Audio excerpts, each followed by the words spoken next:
Hi guys! Yes, napakabuti ng Panginoon.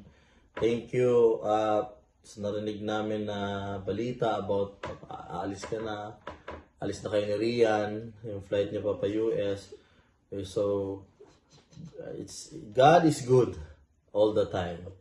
As we all know that God is promise is always endures forever.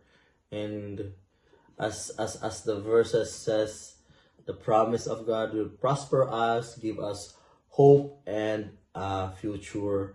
Indeed, victory is ours by in the presence of God. And nalipay good mig dako. Nalipay especially personally with me na narinig ko, and we know, you know that we prayed that before, and nandiyan pa ako sa Taif. And we thank God for that. God is good all the time. Kayo naman, magsalita. Hey guys! So yeah, we're so delighted for the news that you guys are gonna leave for the US for real.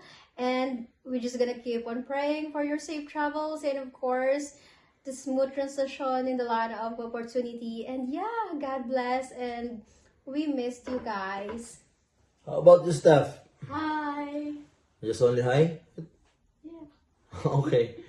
And ito pa, and sabi sa Psalms, surely goodness and mercy shall follow you guys all the days of your life. Alam naman natin na ikaw di ginamit ng Lord to restore our family. Ito na bay, anak, asawa, we're together, and talagang mahalaga sa iyo ang family. And I pray na pagdating mo sa lugar na yon ay magkaroon ng church. Yun naman yung heart mo, and gamitin ka pa ng Panginoon to restore more family like us. And we thank God, and we're so happy, especially with Borlat family. We're so happy. I'm gonna 2 minutes lang daw sabi ni Patricia, lagpas na. Anyway, I will pray. Heavenly Father, we thank you and we glorify your name. Thank you, O God, for the favor that you've given to our pastor. Lord, I pray for the safety and sound, Panginoon, na makarating siya doon sa lugar ko from Saudi to America. Lord, victory is yours, Panginoon. Lord, salamat po, Ama. And you know his heart, O God, na magkaroon ng gawain sa lugar ng Lord. Hindi pa sila dumadating. Alam ko namin, Panginoon, na niready niyo na po ang lugar na yun.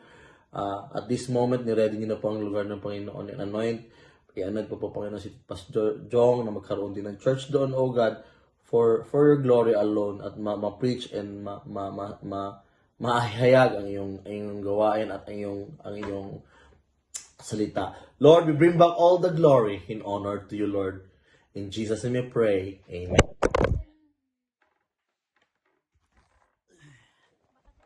Amen. Hulog. Bye. God bless all. Bye-bye.